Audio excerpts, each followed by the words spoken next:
रघुकुल सोमा चरण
विठ्ठल नाम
कार्यक्रम चालत राहावा आणि भाविक अजून वाढत जावं, वर्षानुवर्षे हा कार्यक्रम खूप मोठा व्हावं असं मी त्यांना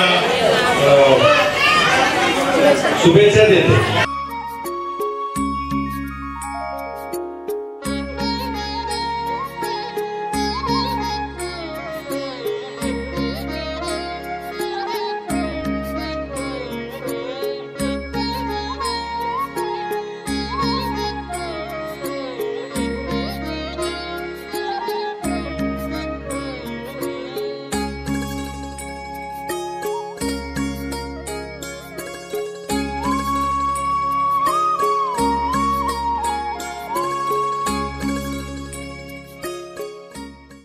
मूर्ती प्राणप्रतिष्ठेचा कार्यक्रम दररोज चालू आहे आणि अशा या कार्यक्रमामध्ये आत्ताच ज्यांनी आपलं संगीत भजन सादर केलं असे सन्माननीय कमटम साहेब आणि हरिभक्तीपरायण ज्योतिराम चांगवले वारकरी मंडळ प्रदेश अध्यक्ष यांच्या माध्यमातून आपण भजन श्रवण केलेले ऐकलेलं आहे.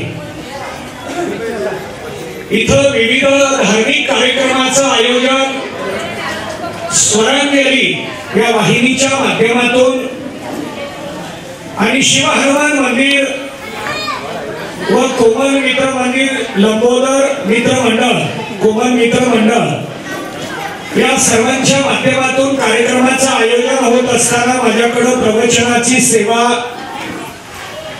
सोपवलेली आहे हे मी माझं भाग्य समजतो. त्यामध्ये एका स्वरांजली न्यूज वाहिनीच्या माध्यमातून सत्संगाचा कार्यक्रम घेणं हे स्तुत्य असं नियोजन आहे.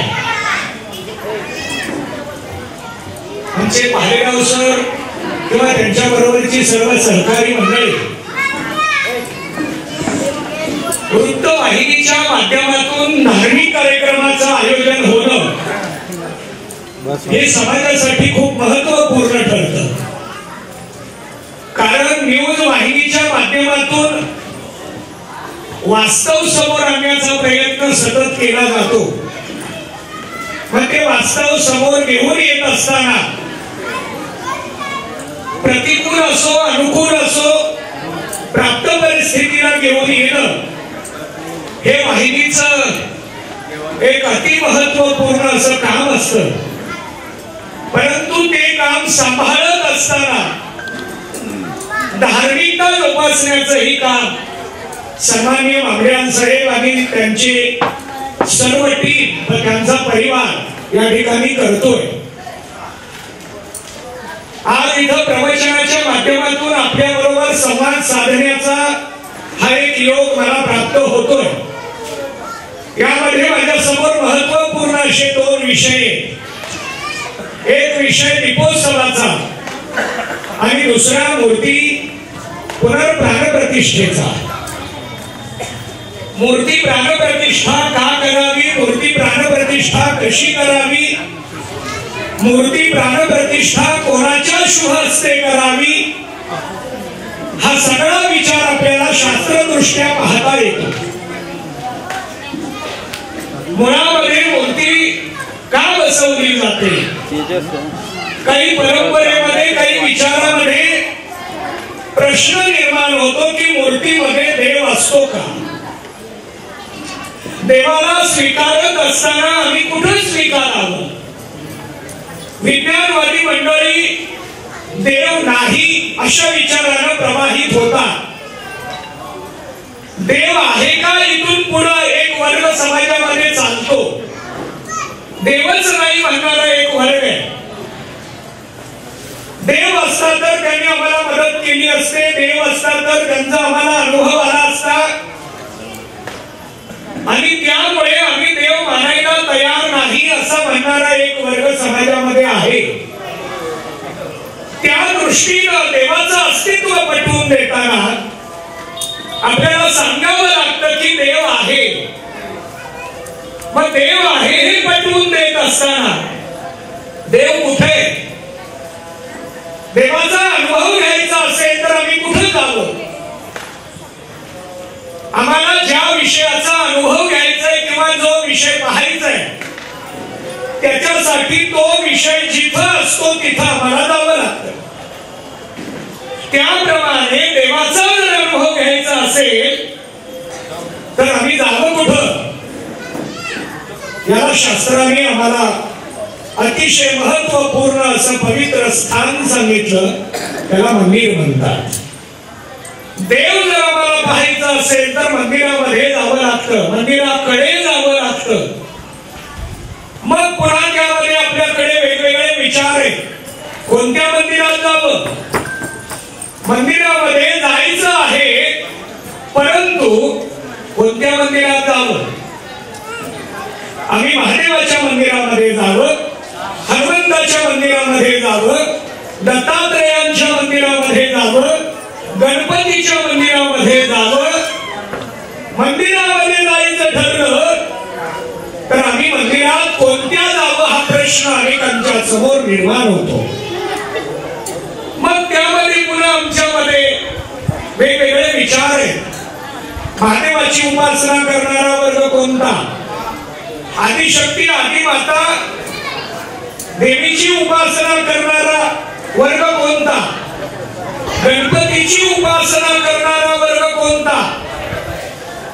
आम्ही सगळेच सगळ्या देवाकडे जातो का काही विशिष्ट वर्ग त्या देवाचा स्वीकार करतो? हा चिंतनाचा मुद्दा आहे. आम्ही देवाकडे जातोय का इथून पुढे मला आता विचार मांडायचा आहे.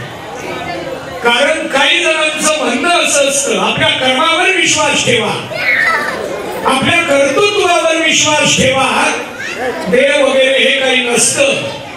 आणि म्हणून काही मंडळींचं म्हणणं आहे की कर्म करत राहा, देवाकडे जायची आवश्यकता नाही, असं म्हणणारा एक वर्ग आपल्याला पाहायला मिळतो. आम्हाला कर्म आम्हालाच करायचंय. कर्तृत्व सिद्ध करत असताना आशीर्वादाची गरज लागते. जीवनामध्ये ज्याच्याकडे आशीर्वादाचं बळ आहे त्याला जीवनामध्ये यश प्राप्त होतं. मला मगाशीच आमचे आदरणीय मामल्यात साहेबांनी सांगितलं की मंदिराचा पुरोहित आहे, त्यांचे बंधू सुद्धा याचे पुरोहित आहे. ते आपला इतर नोकरीचा व्याप पहा, पौरोहित्य करतात. ही अतिशय महत्वाची बाब आहे. देवाची पूजा करायला मिळणं हे महत्वाचं लक्षण आहे. आम्ही देवाच्या समोर डोकं टेकवलं तर स्वतःला भाग्यवान समजतो. त्या देवाची पूजा केल्यानंतर त्या भाग्याचा विचार काय करावा? आणि म्हणून देवाचा विचार मांडत असताना कोणत्या देवाची कोण पूजा करतात? गणपतीची पूजा करणाऱ्यांना गणपत्य म्हटलं जातं, देवीची पूजा करणाऱ्यांना शाक्त म्हटलं जातं, महादेवाची पूजा करणाऱ्यांना शैव म्हटलं जातं, भगवान विष्णूची पूजा करणाऱ्यांना वैष्णव म्हटलं जातं. शास्त्रामध्ये 5 प्रकारच्या भक्तांचा विचार मांडलेला.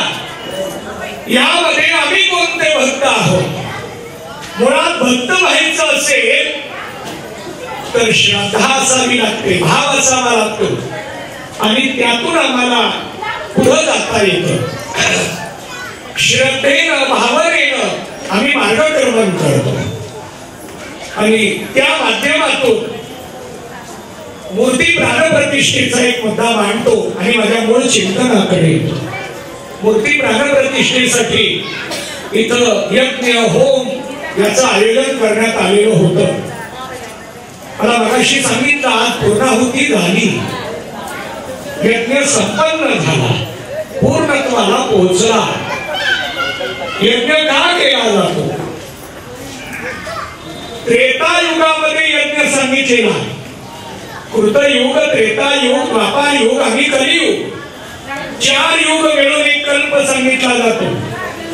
यामध्ये कृतयुगामध्ये ध्यान साधना सांगितली, त्रेतायुगामध्ये यज्ञ साधना सांगितली, द्वापार युगामध्ये पूजा साधना सांगितली आणि कलियुगामध्ये भक्ती किंवा नाम साधना सांगितली. आम्हाला कलियुगामध्ये साधन करायचंय आणि ते साधन करत असताना कोणतं करावं, का करावं हा महत्वाचा प्रश्न निर्माण होतो. आणि त्या दृष्टीनं मूर्ती प्राणप्रतिष्ठा ही मूर्तीची प्राणप्रतिष्ठा करत असताना काही मंडळींचा प्रश्न मी आपल्या समोर मांडला होता. देव असता तर आम्हाला मदत झाली असती.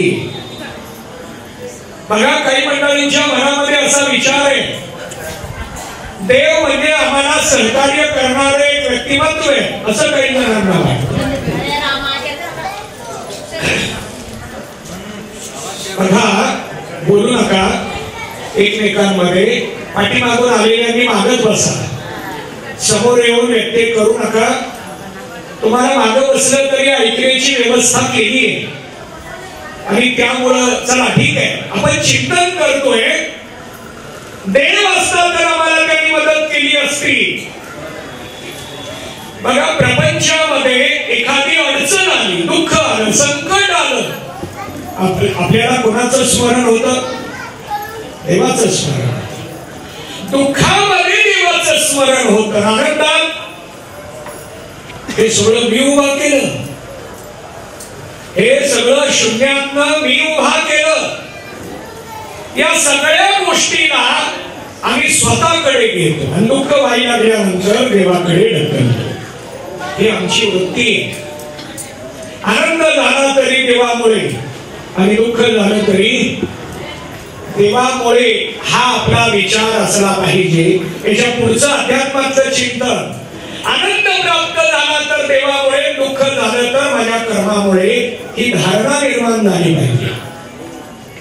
कारण कर्म प्रत्येकाला करावं लागतं, पण योग्य अयोग्याचा विचार आपल्याकडे नाही. कर्म करायचंय, पण कोणतं कर्म करावं? प्रवचनाला बसल्यानंतर ऐकण्याचं कर्म करावं का ऐकत ऐकत बोलावं सुद्धा? आता इथं प्रवचनासाठी आपल्या सगळ्यांना आमंत्रित केले, बोलावलेले. म्हटल्यानंतर ऐकण्याचं कर्म करावं. मध्ये जर मोबाईल आला काय करावं? मोबाईल मध्ये आपल्याला काही मोठं एखादं कॉन्ट्रॅक्ट मिळणार नाही किंवा मोबाईल वरून आपलं काही लाखो रुपयाचा व्यवहार होणार आहे किंवा नाही होणार आहे असं नाही. पण तरी आपण प्रवचनात मोबाईल घेतो. प्रवचनात शेजाऱ्याला अडथळा झाला तरी चालेल, पण आपण मोबाईल घेतो, बोलतो. आपल्याला योग्य आणि अयोग्य कर्म लक्षात आलं पाहिजे. त्या कर्माचा परिणाम, त्या कर्माचं फळ आपल्याला भोगावं लागतं. यामध्ये प्रपंच करत असताना प्रपंचासाठी काम धंदा करावा लागतो. प्रपंच व्यवस्थित व्हावा याच्यासाठी पैशाची गरज आहे. कुटुंब नीट चालावं, परिवार व्यवस्थित व्हावा आणि म्हणून पैशाची गरज आहे. ते पैसे व्यवस्थित उपलब्ध व्हावे म्हणून पतीला सहकार्य करावं, कुटुंबाला सहकार्य करावं म्हणून माता भगिनी, महिला वर्ग विड्याचं काम करतात. सगळ्यांना प्रवचन ऐकत सुद्धा विड्या कराव्या लागत आहे. त्याचं कारण का? की आपल्या परिवाराला एक दोन पैसे मिळतील, आपल्या कुटुंबातल्या मुलांना मुलींना शिक्षणासाठी असेल, इतर गोष्टीसाठी असेल, आर्थिक मदत मिळेल, आर्थिक सहकार्य त्या माध्यमातून होईल. म्हणून आम्ही कर्म करतो. त्याला योग्य कर्म म्हटलं जातं. कर्म केलं की त्याचं फळ मिळणार आहे. मग ते कर्म कसं आहे त्याच्यावर योग्य अयोग्याचा विचार आहे. आणि म्हणून हे योग्य अयोग्य कर्म कळावं याच्यासाठी सत्संग असतो. आणि हा सत्संग कुठं असावा तर तो मंदिरात असावा ही धारणा आहे. म्हणून मंदिरं बांधली जातात. मंदिरच का बांधावी? मंदिरामध्येच देव का स्वीकारला गेला? बघा, आपल्याकडे घरामध्ये देवारा आहे का? तुमच्या इकडं घरामध्ये देव असतात. आम्ही दररोज देव पूजा करतो. घरामध्ये देव असताना पुन्हा मंदिराची आवश्यकता का भासली? घरामध्ये देवपूजा आम्ही दररोज करतोय तरी मंदिरातली प्राणप्रतिष्ठा का करावी वाटली? त्याच्या मागची धारणा का, त्याच्या मागचं शास्त्र काय आहे, हा विचार मला इथं आता मांडायचा आहे. आणि तो म्हणजे घरामध्ये आम्ही देव प्राणप्रतिष्ठेनं बसवत नाही. बाजारातून आणतो, अभिषेक करतो आणि देवाला देव ठेवतो. पण मंदिरामध्ये मात्र प्राणप्रतिष्ठा केली जाते. या प्राणप्रतिष्ठेला शास्त्रामध्ये शक्तीचं संक्रमण असं सांगितलेलं आहे. जास्त अवघड करत नाही, पण एक मुद्दा प्राधान्यानं मांडतो. शास्त्राने 4 प्रकारची शक्ती सांगितली आहे. अचिंत्य शक्ती, अमेय शक्ती, सहज शक्ती आणि पदशक्ती.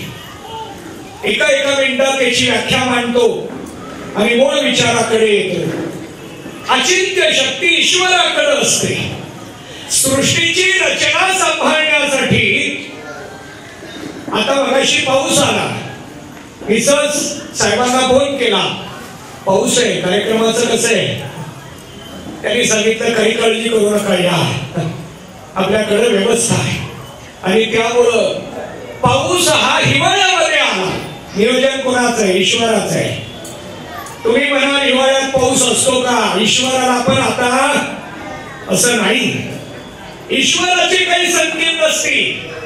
ईश्वर हा आपल्या एका स्वरांजलीच्या कार्यक्रमाला पाहत नाही. ईश्वर ब्रह्मांडाचा विचार करत आणि या सगळ्या सृष्टीचं नियोजन करत. सृष्टी चालवण्यासाठी जी शक्ती ईश्वराकडे असते त्या शक्तीला अचिंत्य शक्ती म्हणतात. मंदिरात असलेल्या मूर्तीमध्ये जी शक्ती असते तिला अमेय शक्ती म्हणतात. मंत्रोच्चारानं ती शक्ती संक्रमित केली जाते. मंत्रानं, शब्दानं त्या शक्तीचं संक्रमण केलं जातं. आता यामध्ये काही मंडळींना शंका येईल, शक्तीचं संक्रमण असतं का, हेही पटवून देतो. सुरुवातीला 4 शक्ती मला मांडायचे. मी अचिंत्य शक्ती सांगितली, अमेय शक्ती सांगितली. याच्या पुढची सहज शक्ती ही पदार्थामध्ये असते. अग्नीमध्ये धाकत्व शक्ती आहे, पाण्यामध्ये शीतलत्व शक्ती आहे, त्याला सहज शक्ती म्हणतात. याच्या पुढे 4थी शक्ती आहे, त्याला पदशक्ती म्हणतात. त्यालाच शब्दशक्ती सुद्धा म्हटलं जातं. शब्दामध्ये शक्ती असते. आपण म्हणतो बघा काही वेळाला काय करावं, किती सूचना द्याव्या, परंतु कुणी ऐकत नाही. ते ऐकत नाही का आपल्या शब्दात शक्ती नाही? पुन्हा सांगू का, तुम्हाला सगळ्याला मराठी कळतं ना? तेलुगू सहित मराठी कळतं. मला तेलुगू कळत पण नाही, येत पण नाही. मी शिकलोय तेलुगू गुरुजींकडे. आमचे गुरुजी तेलुगू भाषेत बोलत होते. मी आदरणीय गुरुदास महाराज तोडवी गुरुजी यांच्याकडे अध्यात्माचा अभ्यास केला. त्यांच्या बरोबर 9 वर्ष मी शास्त्र अभ्यास केला, परंतु मला तेलुगू येत नाही. मी फक्त अभ्यासाकडेच लक्ष दिलं, भाषेकडे लक्ष दिलं नाही आणि म्हणून त्या विषयात मी मागे राहिलो. चला ठीक आहे, मी तुम्हाला विचारत होतो मराठी लक्षात येतं का. यामध्ये आपण जर काही बोलतो समोरची ऐके ना की म्हणतो किती सांगावं, 100 वेळा सांगितलं, 100 वेळा सांगितल्यामुळं तो ऐके ना का आपल्या शब्दात शक्ती नाही. आपल्या शब्दात शक्ती नाही. बघा, संत वचन वाया जात नाही. संत वचनामध्ये जी शक्ती आहे ती प्रभावी आणि म्हणून जीवाचा शिव करण्याचं सामर्थ्य गुरुवचनात आहे, संत वचनात आहे, त्या शब्दात आहे. याला पदशक्ती म्हणतात. आता याला मला शास्त्र प्रमाण किंवा त्या अनुषंगाचं चरित्र ही मांडता येणार आहे, पण वेळेमध्ये मला हे दोन्ही विषय पूर्ण करायचे, प्राणप्रतिष्ठा आणि दीपोत्सव. या अनुषंगानं माझं इथं चिंतन चालू आहे आणि त्या दृष्टीनं पदशक्तीचा, शब्दशक्तीचा, पदशक्तीचा विचार मी आपल्या समोर मांडत होतो. भक्त पुंडलिकाच्या एका शब्दासाठी पांडुरंग परमात्मा 28 युग झाली विटेवर उभे. शब्दातली शक्ती आहे, पण आपलं कुणीच ऐकत नाही. आपण कितीही सांगा कोणी ऐकत नाही. याला कारण आपल्या शब्दात शक्ती नाही. शब्दात शक्ती येण्यासाठी सेवा करावी लागते, अनुष्ठान करावं लागतं, साधना करावी लागते, सत्संग करावा लागतो, नामस्मरण करावं लागतं. त्यावेळेला शक्ती संक्रमित होते, शक्ती प्रज्वलित होते, शक्ती प्रकट होते आणि त्या शक्तीच्या माध्यमातून आपल्याला जीवनाचा प्रवास करता येतो. जीवनाचा प्रवास जर व्यवस्थित करायचा असेल तर शक्ती प्रगट झाली पाहिजे. मग ही शक्ती प्रगट होण्यासाठी अनुष्ठान कुठं करावं? अनुष्ठान करण्याचं स्थान म्हणजे मंदिर, सत्संगाचं आयोजन करण्याचं स्थान म्हणजे मंदिर. मंदिर हे अधिष्ठान आहे आणि त्या अधिष्ठानाला स्वीकारून आपण पुढं मार्गक्रमण करत असतो. बघा, मंदिराची रचनाच या गोष्टीसाठी आहे. मी एक शंका केली होती, प्राणप्रतिष्ठेमध्ये मंत्रोच्चाराने शक्तीचं संक्रमण असतं, संक्रमण होतं का अशी विज्ञानात युगात शंका घेतली जाते. मंत्राच्या माध्यमातून शक्तीचं संक्रमण होतं, पटवून देतो. लोखंड आणि चुंबक हे जर शेजारी आले, चुंबक आणि लोखंड जर जवळ राहिले तर काही वेळाने चुंबकातली शक्ती, गुरुत्वाकर्षणाची शक्ती लोखंडामध्ये संक्रमित झाली याचा अनुभव येतो आपल्याला. आपण लोखंडावर जर टाचणी टाकली तर ते लोखंड त्या टाचणीला पकडून ठेवतं.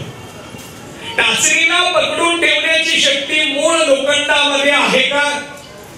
नाही. आता लोखंड टाचणीला पकडून ठेवू लागलं, याचं कारण काय? शक्तीचं संक्रमण झालं आणि शक्तीच्या संक्रमणासाठी लोखंडाला चुंबकाची संगती करावी लागली. मंत्राची संगती मूर्तीला झाल्याबरोबर मंत्रोच्चारानं शक्तीचं संक्रमण होतं. सत्संगामध्ये गेल्यानंतर सात्विकतेचं संक्रमण होतं.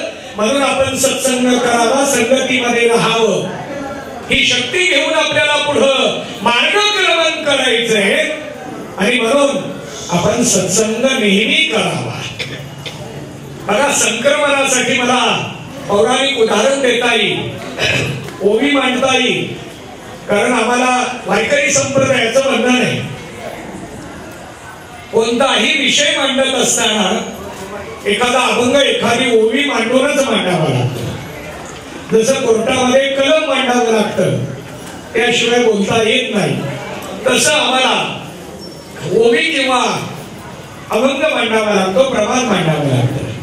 हृदया हृदय एक झाले, हृदयीचे ते हृदयी घातले, ज्ञानोबराय सांगतात. अर्जुनाला कृष्ण परमात्म्याने मिठी मारली आणि आपल्या हृदयातलं ज्ञान अर्जुनाच्या हृदयात संक्रमित केलं असं ज्ञानोबराय सांगतात. संक्रमण सांगायला मूर्तीमध्ये शक्तीचं संक्रमण असतं. म्हणून आपण आपलं डोकं टेकून पाया पडलं पाहिजे. पाया पडण्याची पद्धत शिकवावी लागते, सांगावी लागते. बघा, पाया कसं पडावं हे सांगावं लागतं. म्हणून तुकोबारायांनी 400 वर्षापूर्वी पाया पडण्याची प्रक्रिया मांडली. श्री संताची माथा चरणावरी साष्टांग हे करी दंडवत. पाया पडताना माथा टेकवली पाहिजे, डोकं टेकवलं पाहिजे. डोकंच का टेकवावं याचा विचार मला तुम्हाला थोडा सांगायचा आहे. बाकी अवयव टेकून सांगणार नाहीत का? बघा, श्री संताची हात चरणावरी संक्रमण होतं का? श्री संताची डोळे चरणावरी संक्रमण होतं का? श्री संताची पैसे चरणावरी संक्रमण होतं का? उत्तर हे होत नाही. श्री संताची माथा चरणावरी डोकंच टेकवलं पाहिजे. डोकंच का टेकवावं पुन्हा वेगळा प्रश्न आहे. आपल्या सगळ्याला डोकं आहे, पण डोकं आहे का म्हणून काही जण विचारतात, तुला काही डोकं आहे का? मग डोकं असणाऱ्याला विचारतात का नसणाऱ्याला? कसं आहे तुमच्या इकडे? डोकं असावं कळू नये मग त्याला म्हणतात तुला काही डोकं आहे का? प्रसाद घ्यायला बसलो आपण आणि प्रसाद जर ताटात शिल्लक ठेवला तसंच आपण उठलो, लगेचच वाटणारे आणि संयोजक म्हणतात तुला काही डोकं आहे का? प्रसाद शिल्लक ठेवायचा नसतो. मग तो सांगतो वाटणाऱ्यांनी जास्त वाढला, मी काय करू? चला ठीक आहे, आता मला याच्या जास्त विस्तारात जायचं नाही, पण डोकं म्हणजे कळणेपणा. कळणेपणा हे बुद्धीचं लक्षण आहे. आपल्याला आतलं इंद्रिय त्याला बुद्धी म्हणतात, आतलं दुसरं इंद्रिय त्याला मन म्हणतात. आतल्या इंद्रियाला अंतःकरण म्हटलं जातं. त्यामध्ये 4 आहेत, त्यातले मी 2 सांगितले, मन आणि बुद्धी. आम्ही मनाप्रमाणे वागतो का बुद्धीप्रमाणे? तेलुगूमध्ये कसं आहे पद्धत? मनाचं जास्त ऐकता का बुद्धीचं? मनाचं ऐकत. जे मनाचं जास्त ऐकतात त्यांना दुःख सारखं होतं, आणि जे बुद्धीच्या विचारानं वागतात त्यांना दुःख कमी होतात. कारण बुद्धीनं वागणं म्हणजे विचारानं वागणे, आणि मनानं वागणं म्हणजे भावनेनं वागणे. भावनेपेक्षा कर्तव्य श्रेष्ठ हे चित्रकूट पर्वतावरील प्रभू रामचंद्रांची भरत भेटीतली ही धारणा संदेशातून आपल्या समोर मांडली. भावनेपेक्षा कर्तव्य श्रेष्ठ असतं, पण आम्ही मनाचं जास्त ऐकतो. कुटुंबामध्ये बायकोला सांभाळण्याचा कल जास्त आहे का आई वडिलांना सांभाळण्याचा कल आहे?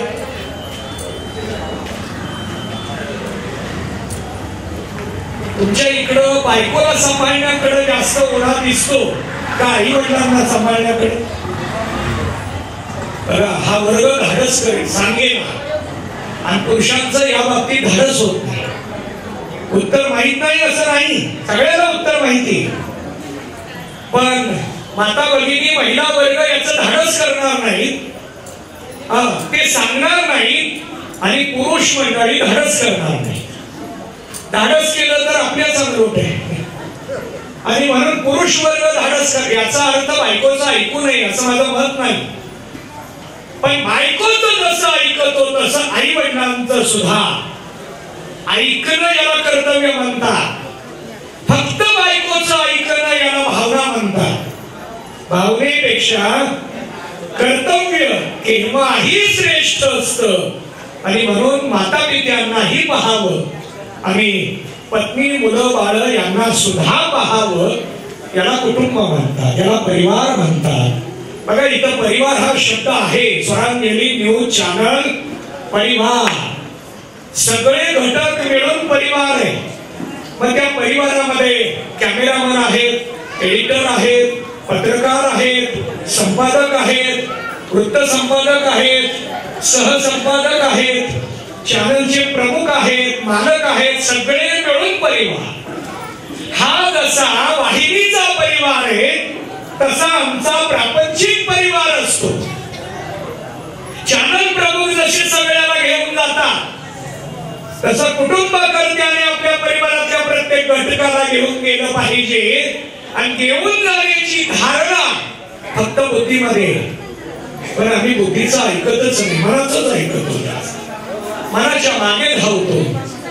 आता हा विषय खूप मोठा आहे. हा सगळा विषय मला आजच्या कार्यक्रमात मांडता येईल असं वाटत नाही, कारण वेळ खूप कमी आहे. मला दिलेल्या नियोजित वेळेचे 5 मिनिटं फक्त शिल्लक आहेत, आणि त्या दृष्टीनं माझं सगळं वेळेवर असतं, वेळेमध्ये असतं, आणि त्यामुळं आदरणीय मामलेदार साहेबांनी खूप अट्टहास केलेला होता. पत्रिका तयार केली, त्या माध्यमातून त्यांनी मला संपर्क केला. माझी भेट घेऊन ते मला भेटण्यासाठीही तयार होते.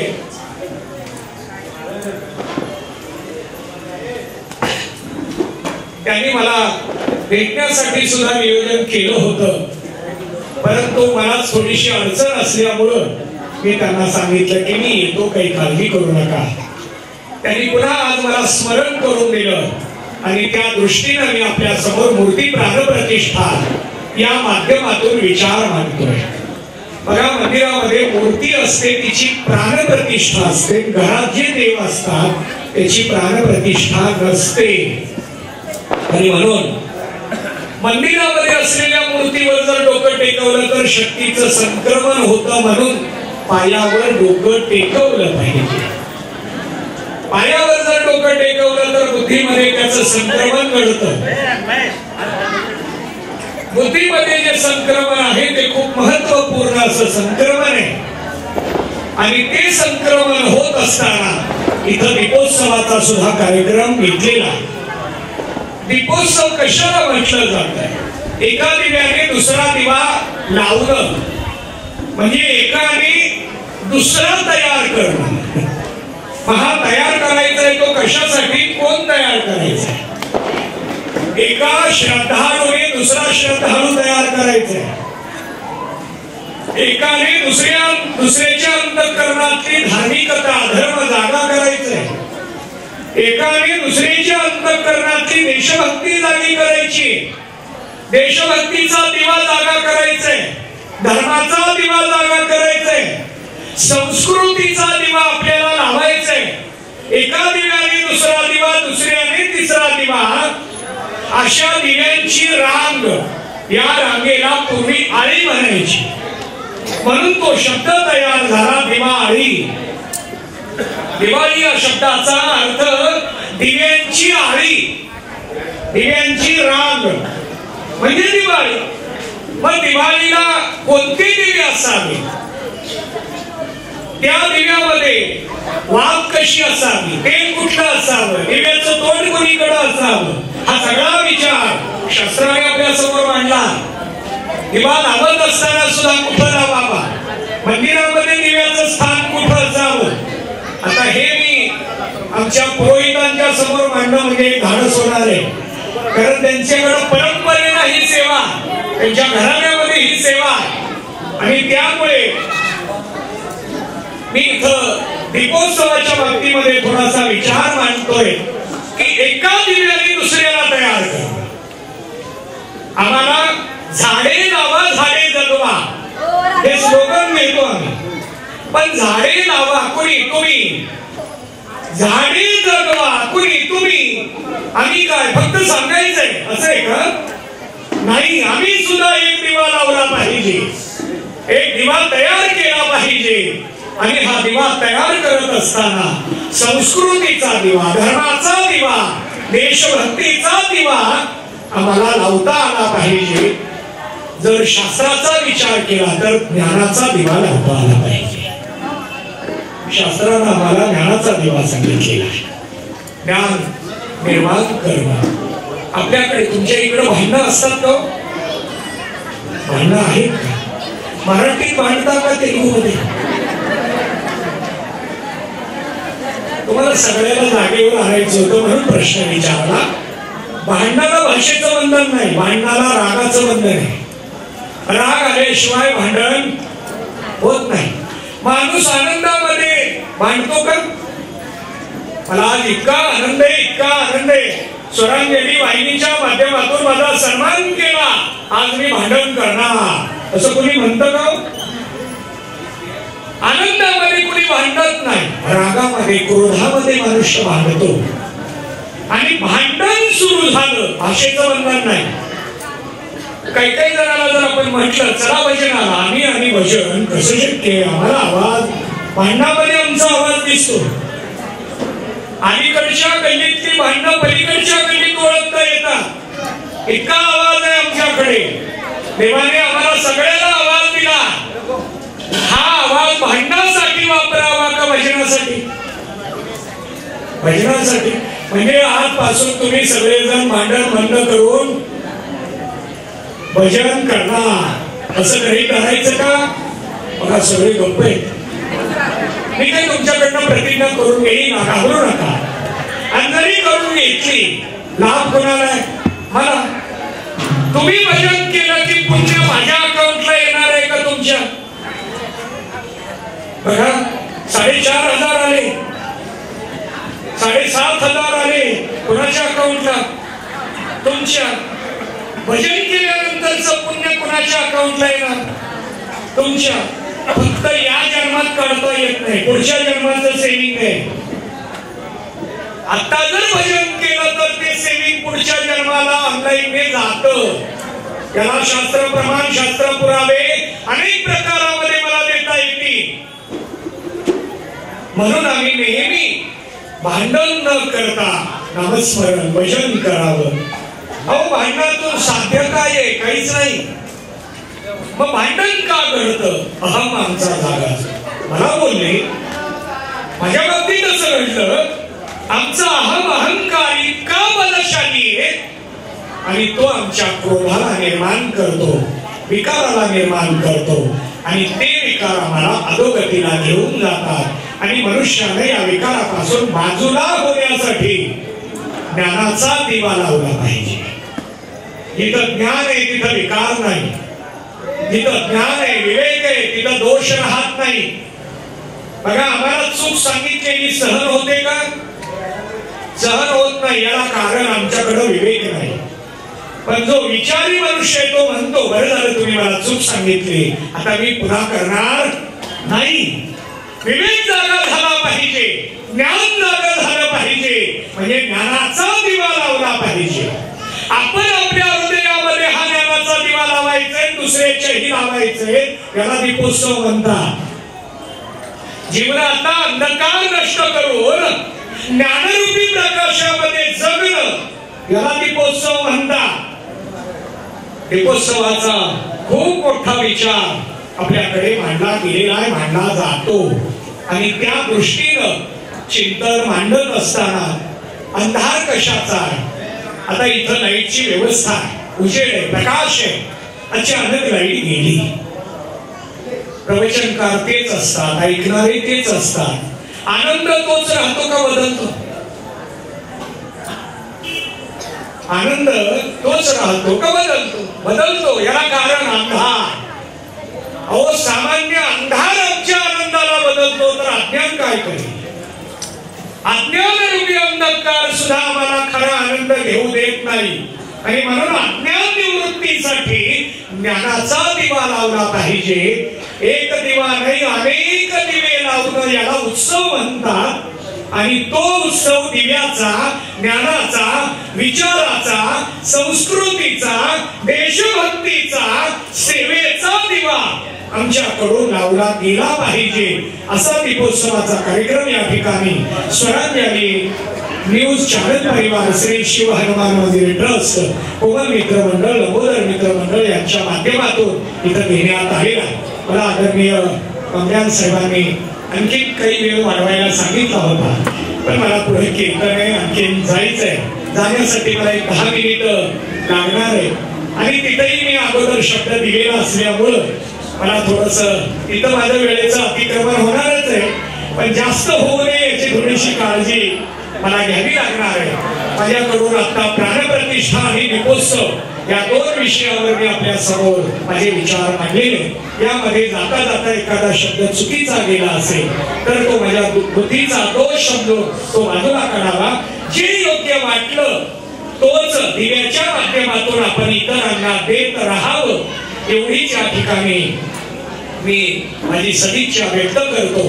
मला इथं आपल्या बरोबर संवाद साधण्याचा योग प्राप्त करून दिला त्याबद्दल कृतज्ञता व्यक्त करतो आणि मी माझ्या विचाराला पूर्णविराम देतो. पुंडलिकावरे हरी विठ्ठल, श्री ज्ञानदेव तुकाराम.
चंदनाची मोठी कुंकुम केसरा वीरे जरित मुकुट शोभा तोबरा ऋण जुळती नुकोरे चरणी गागरिया जय देव जय मंगल मूर्ती लक्षण मात्रे माना कामना पूर्ती जय देव लंबोदर पीतांबर फणिवर वंदना सरळ सोंड वक्र तुंड त्रिनयना दास रामाचा भटपाये सजना संकष्टी पावावे निर्वाणी रक्षावे सुरवर वंदना जय देव जय मंगल मूर्ती ओम दर्शन मात्रे माना कामना पूर्ती जय देव आता महालक्ष्मीची आरती करा.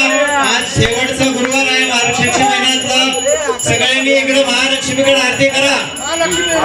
दुर्गे दुर्गटवारी त्रिभुवन संसारे अनाथनाची अंबे करुणा विस्तारे वारी वारी जन्म मरणाती वारी आरे पडलो हाता संकट निवारी जय देवी जय महिषासुरमर्दिनी ईश्वर वरदे तारक संजयी जय देव त्रिभुवन बोली पाता तुझे सेनाई कारी श्रवणो परंतु न बोलावे काही साई वाद करिता पडलो प्रवाही ते तो भक्ता लागे प्रावस जीवनाई जय देव जय महिषासुरमर्दिनी सुरवर ईश्वर वरदे तारक संजीवनी जय देव प्रसन्न वदने प्रसन्न होसी निर्दासा क्लेशापासून सोडी तोडी मोपाशा अंगे तुझवासून गुण पूर्वीला आशा नर हर तल्लीन झाला तौपद पंकज देशा जय देव जय महिषासुरमर्दिनी सुरवर ईश्वर वरदे तारक संजीवनी जय देव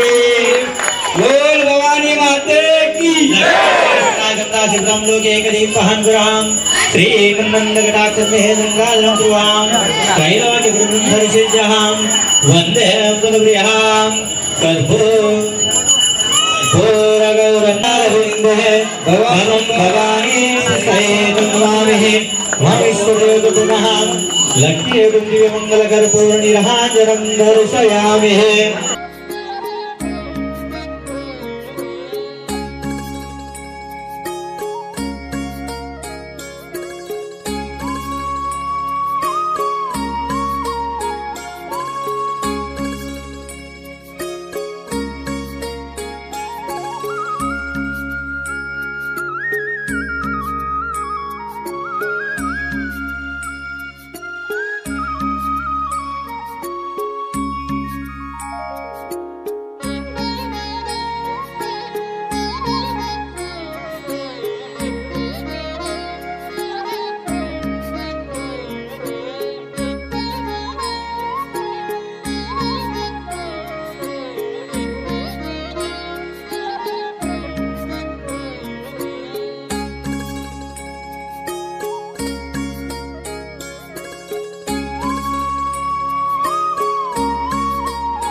शिव हनुमान भक्त मित्रमंडळ तसेच स्वरांजली चॅनल परिवार आणि कोकण मित्र परिवार, लंबोदर मित्र परिवार यांच्या वतीनं हा जो धार्मिक दीपोत्सवाचा जो सोहळा आयोजित केला गेलेला आहे, खरोखरच जर पाहिलं तर इथे सर्व भक्तगण पूर्ण या भक्ती रसामध्ये पूर्ण बुडून निघालेले आहेत आणि भरतनाट्यमचा तांडव नृत्य हा जो कार्यक्रम आहे खूपच म्हणजे खूप अतिशय अविस्मरणीय अशा प्रकारचा कार्यक्रम आहे.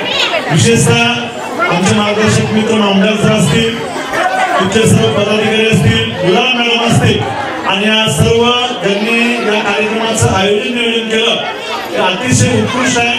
असाच कार्यक्रम आपल्या सोलापूर शहरामध्ये एक दर्जेदार आणि धार्मिक कार्यक्रम आपल्या सोलापूरमध्ये घडतोय. त्या कार्यक्रमासाठी शुभेच्छा देतो आणि माझ्या परीनं जेवढं काही सहकार्य लागेल भविष्यामध्ये ते निश्चित करेन याची मी हमी देतो. धन्यवाद.